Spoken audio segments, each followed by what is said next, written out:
And now, the special presentation. Stand by. Roll sound, please. Turn over. 65, take 2. Action. The classic legend of the Headless Horseman meets the dark vision of director Tim Burton in Sleepy Hollow.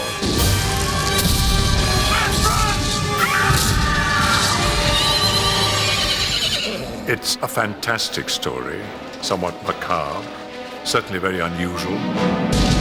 I've always wanted to do a fairy tale, and this is like one of our few American fairy tales. The Western Woods is a haunted place where brave men will not venture.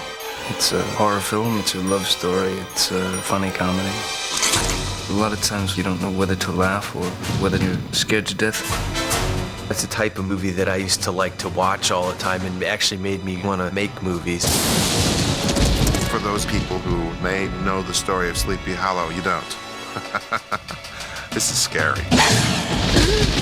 And now, go behind the scenes to explore the filmmaking secrets of Sleepy Hollow. Meet the cast, live the legend, witness the stunts, and experience the state-of-the-art special effects. Murder! The horseman's killed again!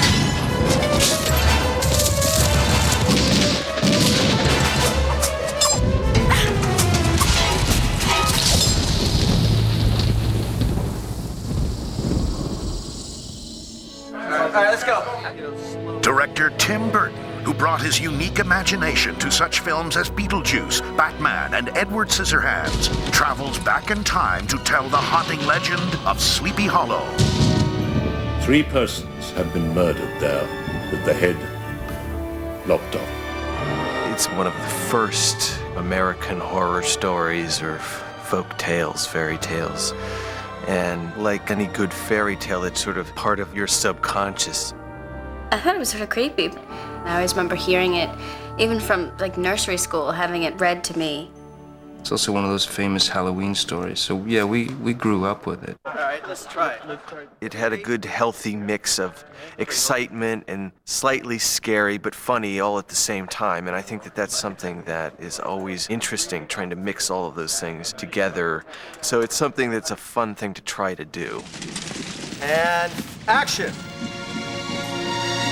At the center of the story is Ichabod Crane, a constable from New York City who is sent on a special mission.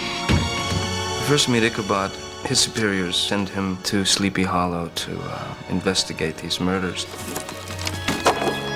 A lot of people are dying, and they're dying in a very particular way. They're having their heads cut off rather cleanly. Their heads were not found severed. Their heads were not found at all. The heads are gone. Taken by the Headless Horseman. He's a rational man. He doesn't believe in ghosts, and he thinks he's going to discover who's been cutting people's heads off, and it has to be somebody, and there has to be a good reason for it. The assassin is a man of flesh and blood, and I will discover him. Ichabod has all these ideas about experimental crime solving. He knows how to find blood with these special powders. This is most irregular, Constable. And doing an autopsy, which at the time was not widely accepted. You need to operate immediately. Operate? She's dead. When we say operate, we mean, of course, I will need the operating table. Ichabod, he's a character that lives basically inside of his head versus a character with no head. And that's probably the strongest appeal to the story for me, is that you always want to have 2 good adversaries. And cut. For Burton, part of the appeal of the project was the opportunity to reunite with Depp, his leading man from Edward Scissorhands and Ed Wood. Johnny, he's just great. This is the 3rd time I've worked with him, and each time it's different, and I just enjoy his wanting to always do something different. And Johnny. The attacker rode Nazareth down, turned his horse, came back to clean the head. In playing Ichabod, Depp was inspired by films and actors of the past. I used to watch all kinds of horror films when I was a little kid. I loved them. I was obsessed with them. And I wanted to recreate that classic style of horror film acting. We must proceed by a process of elimination. I shall make a list of every man and woman in Sleepy Hollow. As he begins his investigation, Ichabod is introduced to the townspeople, including Katrina Van Tassel. Is it Theodore? No, pardon, miss, I am only a stranger. Then have a kiss on account. I am the daughter of the wealthiest man in Sleepy Hollow. And Brom Van Brunt, he and I are supposed to be getting married at some point. Like, it's just understood that one day we will get married. He's the main suitor for Katrina, and then Ichabod Crane comes in, and he steals her away from me. This is a departure from the book because Ichabod originally is a very ugly man. And we all know that Johnny Depp is, you know, not too bad looking. Oh, I should love the opera. And theaters. To go dancing, is it wonderful? My character's very romantic, and I like to read romance novels, and I believe in witchcraft. You two believe that the Van Garretts were murdered by a headless horseman? Not everyone here believes it is the horseman. Good. Some say it is the witch of the Western Woods who has made a pact with Lucifer. In creating an overall look for the film, Burton brought his distinctive style to every detail. Can I have a paintbrush too? I think Tim, first and foremost, is an artist. He has an artist's approach to every facet of the film. Everything within the frame is of great importance to him. The composition of the shot, the colors, the movement. Tim is so incredibly visual.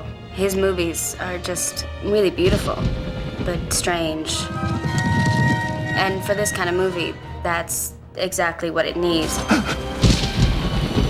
He has a gothic sensibility. I think anyone who's seen any of his films would say that that was the case. Yeah, as I say. I think with Tim, it's a lot about design and the art of it and creating a world. And with Sleepy Hollow, we wanted to make something that was very romantic, but it's also very stylized because there are supernatural elements and there are horror elements. How often do I have to tell you there is no horseman? There never was a horseman. There never will be a horseman.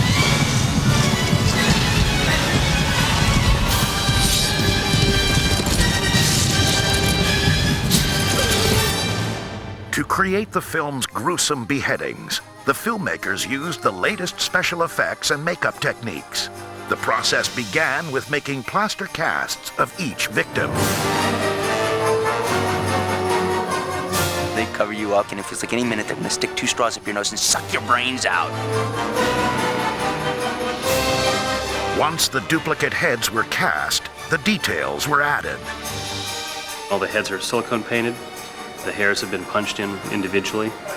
Eyeballs are put in. And we'll take teeth casts of the actors and then make acrylic teeth and fit them in. And each head will have this kind of gross muscle treatment with a spine, a throat, skin. The guys came in from special effects and said, "Oh, have you seen your head yet? It's great, look." And we pulled it out of a box. Well, I talk about intimations of mortality, I've seen my head in somebody's hand. For the actual decapitations, Burton added a distinctive touch. Tim wanted to see the head spin around. So you have a head and shoulders piece that we do the head neck spinning thing, and then we cut to a wide shot, and that's a full body that's all held together with electromagnets. And we basically flip a switch, and the knees will buckle first, then the ankles, and then the waist and the arms will fall down. So we have a very, very natural look.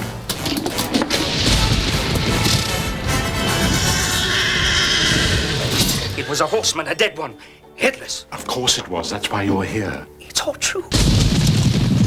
This telling of the legend explores the horseman's origins as a Hessian mercenary. Unlike his compatriots, who came for money, the horseman came for love of carnage. He was infamous for riding his horse hard into battle, chopping off heads at full gallop. I figure he's a little like me.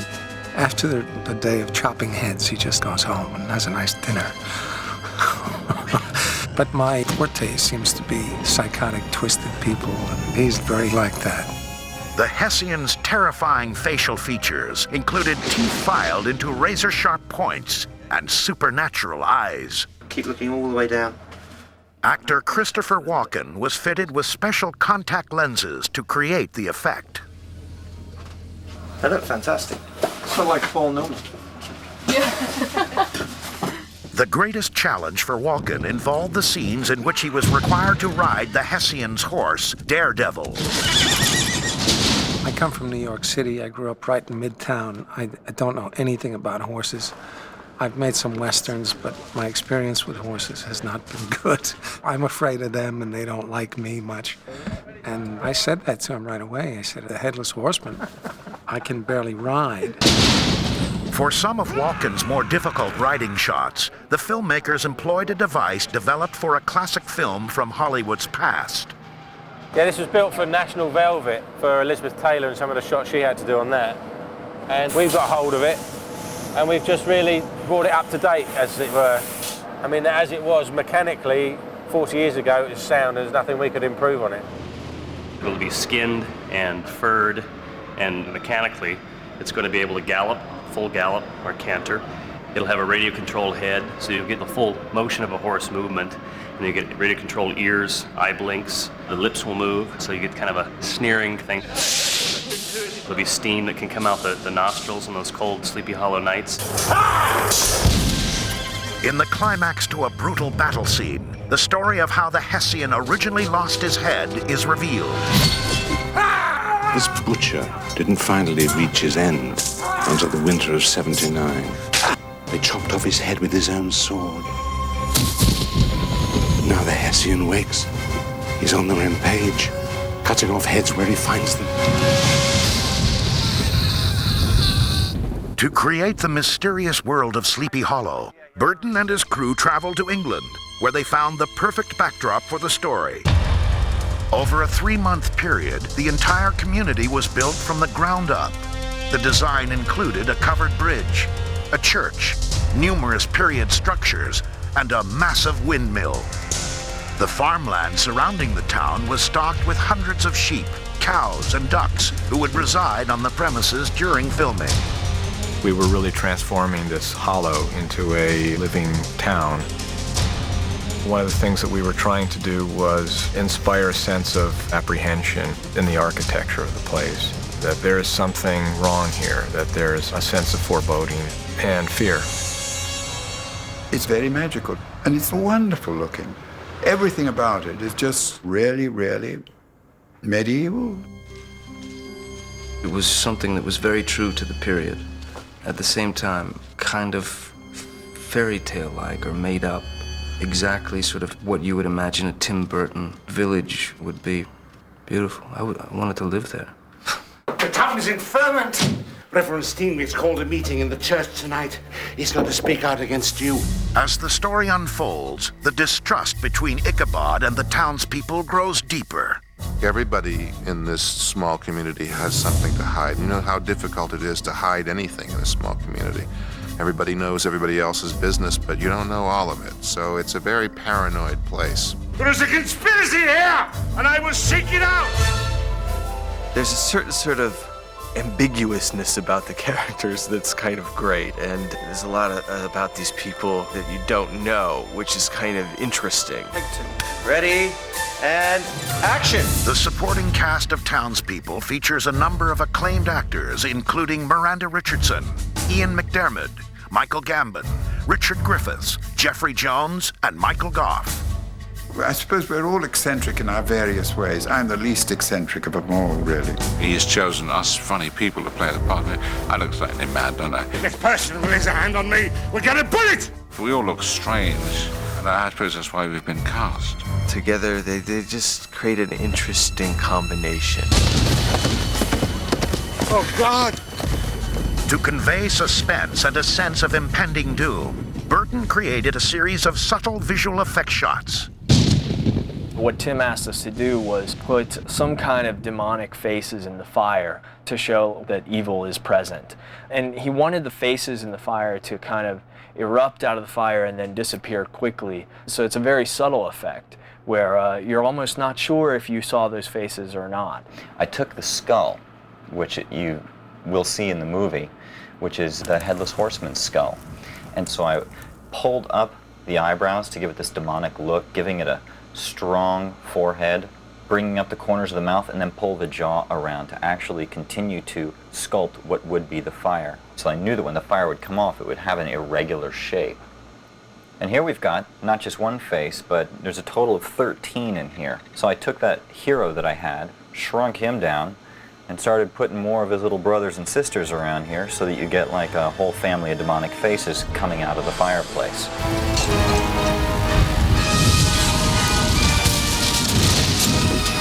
Some of the most complex effect shots involve the removal of the horseman's head.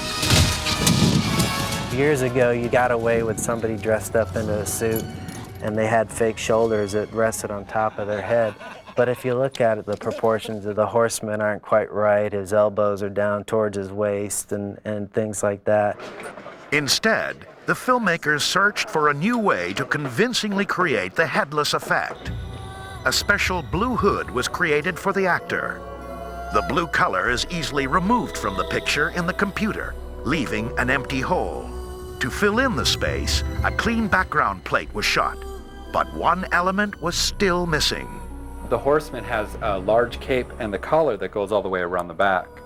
So it was necessary to not only replace the background where his head would have been, but to also make a digital collar in the computer that was then matched to his movements. The fact that we used a stunt person and literally erased his head, it plays like this is somebody that's living and breathing inside this outfit.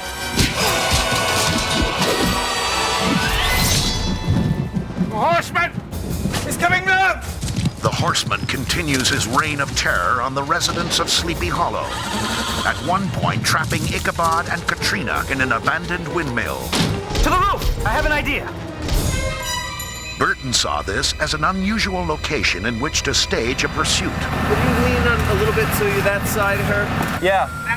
My only image of windmills is like from the original Frankenstein, in the sense where it's somewhat symbolic of your mind somehow. I'm not quite sure how or why, but maybe it's just sort of the aimlessly spinning quality that represents my mind. There isn't any windmill that looks like our windmill. The sails are just pure Tim Burton bat wings. There's a wonderful kind of shattered, abandoned mill feel to it, and I love the way it looks. At over 5 stories high, the windmill set was too large to fit on any soundstage, so it was constructed outdoors. We had to build this from scratch. The blades are about 1 ton each, so the whole thing, you're probably looking at about 4 or 5 tons. And the blades are controlled by a hydraulic motor, which we can operate from offset. Let's start rotation, please. Start rotation. We ready? Ready. Rolling. 2, take 1. A and B cameras, come on, mark.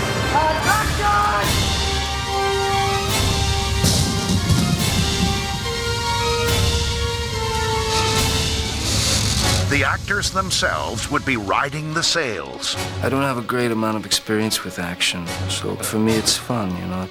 It's a lot easier than learning your lines, I guess.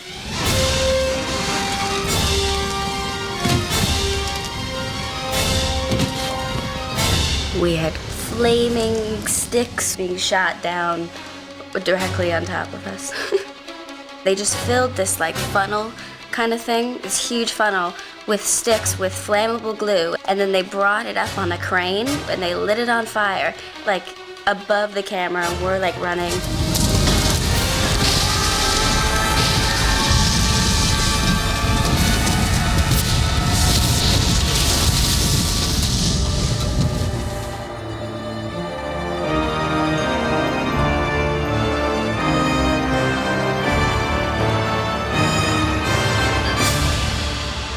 To create the Sleepy Hollow score, Burton reunited with Danny Elfman, who composed the soundtracks for Pee-wee's Big Adventure, Edward Scissorhands, and Batman.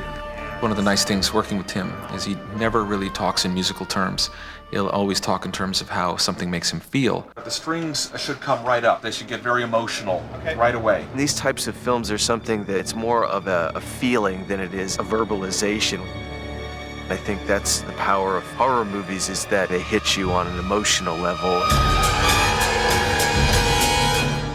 Once I saw the footage and the surreal quality of the landscape, to me the landscape dictated so much, as often in Tim's films.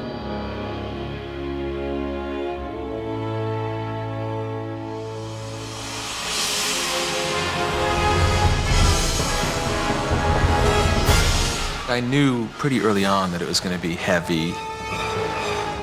Yet I knew because it was Tim that it was going to be fun. I've been having a bit of fun with some of the low stuff.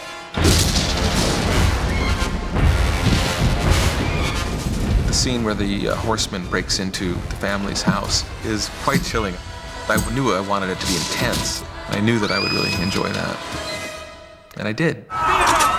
Determined to solve the mystery at all costs, Ichabod attempts to enlist the townspeople to search for clues. Gentlemen, I need able men to go with me into the western woods.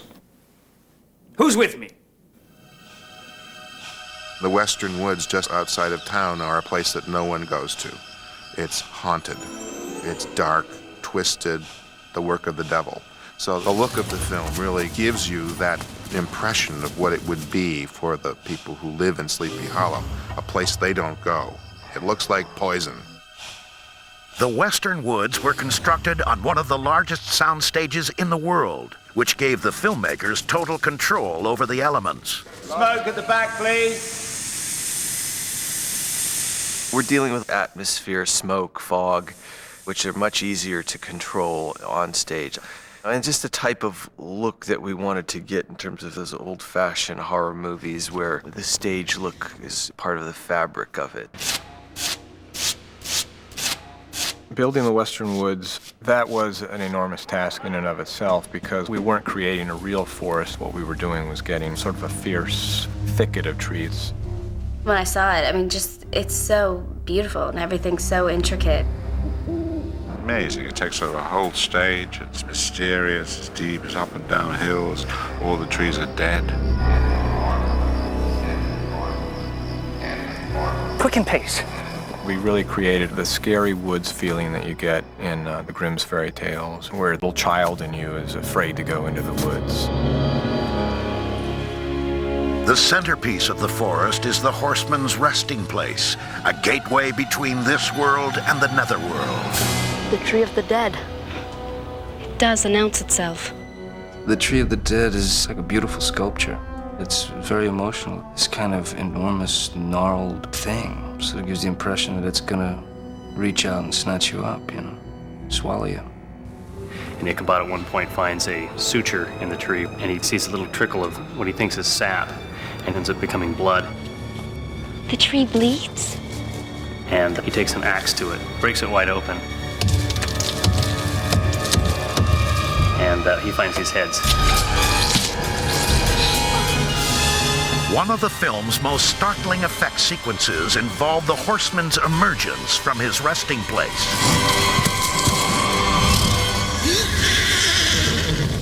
What we are seeing here is a blue screen element of a horse and rider, which we're going to put in a shot of the horseman exiting the tree, which is essentially a gateway to hell. This is a background element to be used in this shot. It has the actors in the scene, but there's no horse or horseman. The next element that we're seeing here is an element of fog for this plate, both foreground and background fog. Also, he's kicking up a lot of leaves and things into the air. And in this shot, we didn't have a blue screen shot of an actual horse to use, so we had to create a horse in the computer as well as the headless horseman. So those are both digital elements in this shot. In addition to that, we wanted to have fog that's being disturbed by the horse and the rider as they come through the fog. And here's the final shot with all the elements put together. Here we can see the leaves being blown by the horse and rider, which were from the blue screen plate. You can also see in a subtle way the fog is being disturbed by the horseman as he rides through. Ichabod?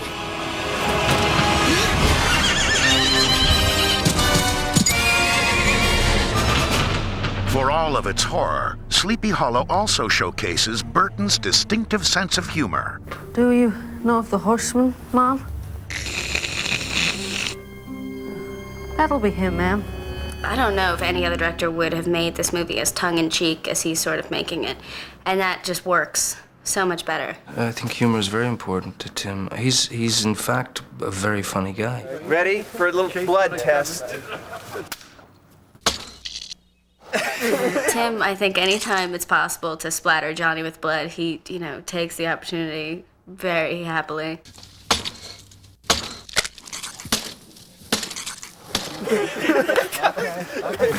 It's bleeding. There's a great sense of humor and enjoyment on the set. He seems to enjoy everything so much, and that relaxes everybody. He really loves making movies, and he gets excited about it, and seeing him get excited about it makes you excited about it. Turn over! 144 Apple, take 6. Action! The film features a number of action set pieces. We've done a hell of a lot of action. We've got all kinds of sword fighting. We have a fantastic sequence down in the church, and we'll be flying another guy out through the window. Sir, you're not dead. Not yet. It's a really brutal, really physical, really intense movie. Where are we going? Anywhere but here! One of the most complex scenes was a coach chase through the western woods. The horseman is chasing Ichabod, Katrina, and young Maspat through the forest, which we built on the stage. The scene would take 3 weeks to shoot. Planning for the numerous stunts began several months earlier when the horses went into training. This is Daredevil.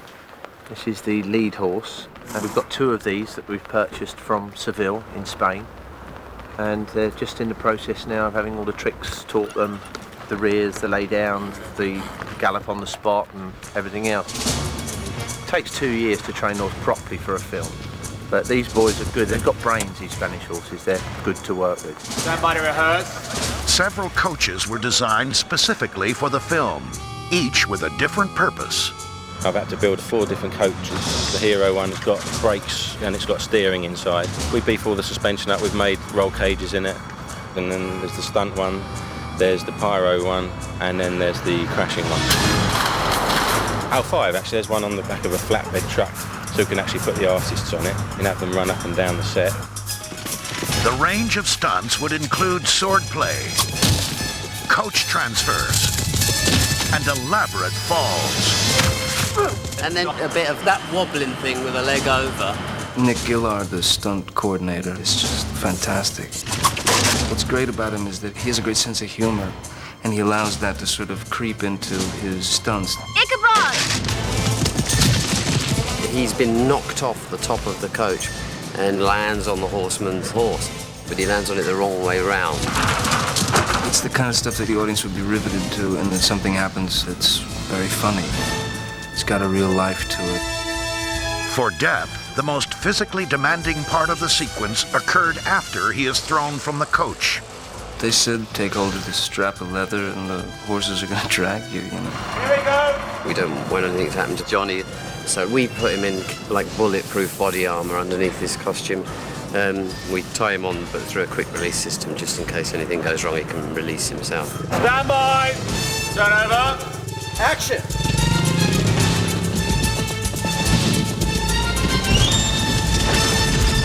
It wasn't a problem being dragged by horses. The only thing I was slightly leery of was that they might, you know, sort of relieve themselves on the journey. If you are wise, you will leave this place. We are dealing with a madman. Sleepy Hollow is a combination of horror, nightmare, and humor. Good luck, sir. If you need any help, you call my name. Much appreciated. It's tongue-in-cheek, at the same time scary. Horseman! There's action, and there's romance, and the darkness and the spookiness of a great old horror film. You got everything you need here. Whatever you hear, keep away. It's fun to work on something that inspired you your whole life. The power of fairy tales, folk tales, and horror movies is that if they're working, they hit you on an emotional level, and the best thing that could come out of it is sort of a great haunted feeling that's strong and remains with you.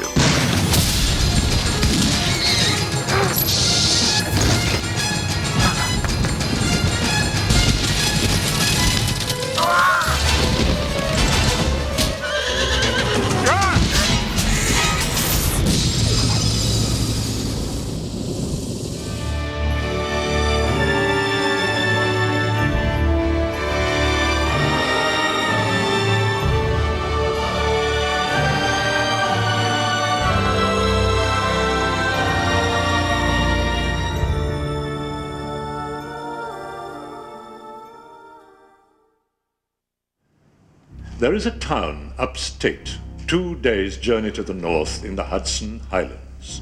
It is a place called Sleepy Hollow. I was sent actually the script by the producers, Scott and Adam, and and I just liked it. I mean, I had been working on something else for a year that didn't happen, and then they sent me this script, and I just felt very, like, right about it.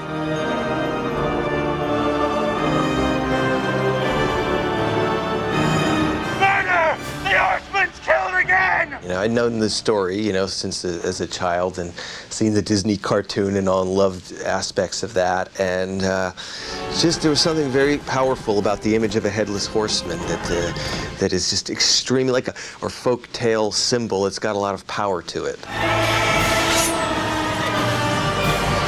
You know, I always like to play around with several different thematic things, but it's basically hopeful. And I mean, the Ichabod character, who's very sort of at odds with himself in a way, and in some ways it's about growth and acceptance and, you know, being open to things.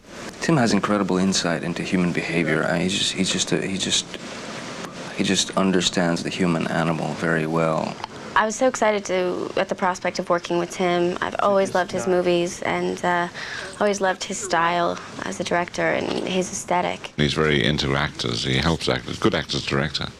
It takes a great director like Tim Burton to put it into a new level of fear and humor and storytelling. He just did such a great job. He made this surreal, unbelievable character, place, and time become unbelievably believable. Constable Crane! Ichabod Crane, is that you? None other. My initial idea was that we could go with some prosthetics, you know, and do that sort of snipe nose of Ichabod Crane, you know, the legendary Ichabod Crane, and the big ears and the, you know, long hands and arms and stuff. You know, I know Johnny would have liked to have done that in a way, but we felt like, you know, rather than going too extreme with that, we just let it happen in the character. So we tried to keep all of those character traits that are Ichabod, you know, the sort of eccentricity, the squeamishness, the sort of edginess of that character intact. Tim, in fact, was very smart in thinking that we didn't need it, you know, that there were other ways, you know. And I think ultimately he was right to show an Ichabod Crane who on the surface is kind of stoic and likes to think of himself as a sort of a manly man. But in fact, inside he's a very fragile, sensitive, flawed. Ichabod is a bit, I thought of him almost as like a pre-pubescent young girl in a way. He's crumbling. I mean, he's just a wreck. Murder needs no ghost to come from the grave. We have murders in New York without benefit of ghouls and goblins.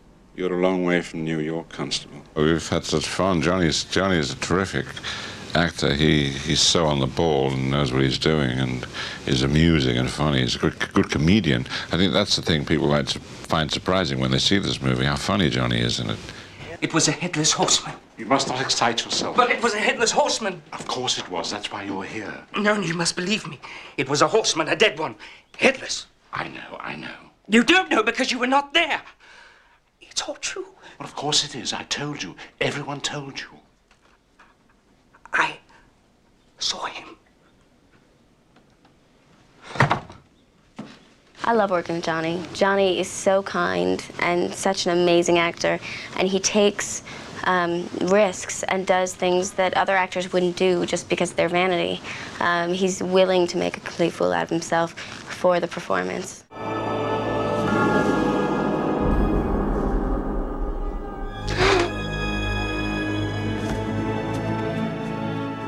I think Katrina's very romantic, very naive, believes in love at first sight. She's sort of like the princess waiting for her prince to arrive. Is it Theodore? No, pardon, miss, I am only a stranger. Then have a kiss on account. And she kisses him with the blindfold on. It shows how open-hearted she is and how naive she is and loving. She has no idea who this person is, but she's still going to kiss them. It felt to me as though that we're some kind of a kismet or some sort of a destiny. kind of a sense of a person before you can even see them. And also, of course, the power of them being drawn together when she can't even see him. Halt and turn, I have a pistol aimed. Katrina, I might have killed you. Why have you come? Because no one else would go with you. I am now twice the man. She's just got such a quality. It's almost like a silent movie star, you know, where she can be completely still and look at you, and you don't know what she's thinking. She was really good at that, and has quite a presence that way. The dialogue certainly demands a more grandiose performance than I'm used to giving. But you also have to be careful, because you could go way far over the line. This land we're looking at was Van Garrett land, given to my father when I was in swaddling clothes. The Van Garretts were the richest family around these parts. My father worked hard for his family, and prospered, and built this house. And I owe my happiness to him. It was a bit of a challenge for me. Also, I'm very modern and American. I'm very much a teenager. So it was difficult and different for me to have to concentrate so much on changing the way I spoke. Father saw the horseman kill you. He saw the horseman come towards me with his sword unsheathed. But it is I who govern the horseman, my dear. And Baltus did not stay to watch. Miranda's amazing. Miranda's such a great actress. And so in this movie, she's perfect. She's, you know, seeking justice for the wrongs that were done to her family. And one of the things about the movie is cause and effect, whether that's, you know, how things happen, or whether there are random elements, and, you know, the world of reason and the world of fantasy and imagination. I think she really steals the movie, actually. The horseman comes! And tonight he comes for you! My favorite scene in the movie was definitely the fight sequence. I liked that a lot. It was a lot of fun to do, and it was a lot of fun to be a part of. The very first night, they don't really know all about this, but we're battling, and I have these two scythes with the handles here and the blades are right here, and I have to shuck that, you know, it's used to shuck hay, but I grab them and I go after this horseman. Johnny tries to stop me because the horseman isn't after us, but I say I'll get him anyhow, and I go after him and I start battling. Well, we've rehearsed it so much and we're all prepared, but the horseman has a sword with a big handle and an axe with a big handle, and Johnny has a big handle with the blade on the end of it, so they can whack away, but mine are right there, so my hands were getting hit all the time. One of the very first shots, the sword came down, or the axe came down and cracked my finger and broke it. And it turned black right away, and I just reset it real quick there because I was thinking, even though at this point in time in the movie I get cut in half, I didn't want my part to get cut in half. I'm in a Tim Burton film, I'm with Johnny Depp, and I'm in this great sequence, so I suffered through it, so that was kind of fun. My favorite scene is in the church when Michael has his big dramatic breakdown.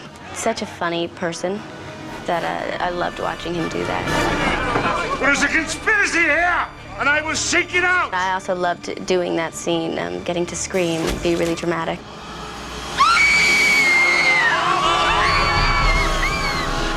When I get that thing through me, that made me laugh. It's frightening, but I know what's going to happen anyway. That's my favorite bit. When you walk onto a set that Tim's made, it's extremely magical and, of course, very quiet, as in the case of the wood, because it's not a real wood. We're in a soundstage, so there are no birds, nothing. So that kind of makes it creepy, but reinforces everything that's happening in the movie anyway, because it's you know, it's like another world. It's just very exciting to see his drawings, his beautiful drawings, realized in full, you know, as in the case of the windmill. You know, it was a difficult set to shoot because it was like straight up in a way. So, but it was fun. I mean, you know, the sets all had a great texture to them, and I think that helps. It just helps everything. It helps the actors. It helps the mood of the piece because you could feel it kind of right there, you know. And so it's exciting. I had the opportunity to work with some great artists. You know, these people, you know, very, very good in terms of texture and in terms of, you know, because we had the concepts, did some designs on them and stuff, but when aging and painting and all of that is just so crucial to it. You know, it's just it makes it come alive. What manner of instruments are these? Some of my own design. There was one contraption that I fell in love with, which was in the was in the scene, in the courtroom scene with Christopher Lee. In that scene, there's a guy strapped in this horrible device with claws around him, and I kept that. I got that. Until you really get there on the set, you know, because it's a fantasy and everything is created, you really don't know exactly what is exactly going to happen. In The Death of Magistrate Phillips, we sort of choreographed that, just that right there on the spot. So, you know, it was like there was a lot of improvisation in terms of staging because of the way we had to shoot it. Oh my God!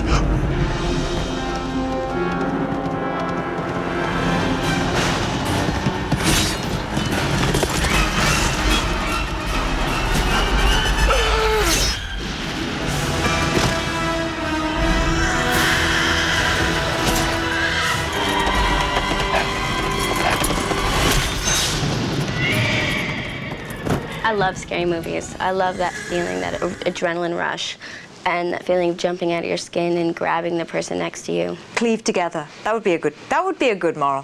Cleave together. Don't lose your head. Keep your head on. The moral of the story is when Tim Burton asks you to do a film, do it. Cut.